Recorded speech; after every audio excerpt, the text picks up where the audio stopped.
ఇక వివరాల్లోకి వెళ్తే, బోయవాడైన ఒక సాధారణ మనిషి మహర్షిగా మారి రామాయణం వంటి దివ్యమైన గ్రంథాన్ని రచించడం గొప్ప విశేషమని జిల్లా కలెక్టర్ షాన్ మోహన్ పేర్కొన్నారు.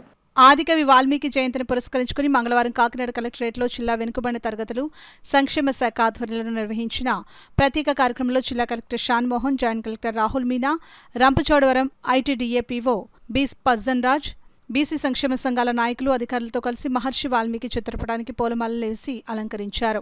ఈ సందర్భంగా జిల్లా కలెక్టర్ షాన్ మోహన్ మాట్లాడుతూ, భారత ఇతిహాసాల్లో తొలి కావ్యంగా పేరుగాంచిన రామాయణం గ్రంథాన్ని సమాజానికి అందించిన మహర్షి వాల్మీకి జీవితం మనకందరికీ ఆదర్శప్రాయమని అన్నారు. బోయవాడైన ఒక సాధారణ మనిషి మహర్షిగా మారి రామాయణం వంటి దివ్యమైన గ్రంథాన్ని రచించడం గొప్ప విశేషమని అన్నారు. కార్యక్రమంలో జిల్లా బీసీ సంక్షేమాధికారి M Lalli, BC corporation ED A Srinivasarao, సెట్రా CEO KSV Kashi Visweswararao, Kakinada Peddapuram assistant BC సంక్షేమాధికారులు, బీసీ సంక్షేమ సంఘాల నాయకులు, వెనుకబడిన తరగతుల శాఖ సిబ్బంది, ఇతర అధికారులు తదితరులు పాల్గొన్నారు.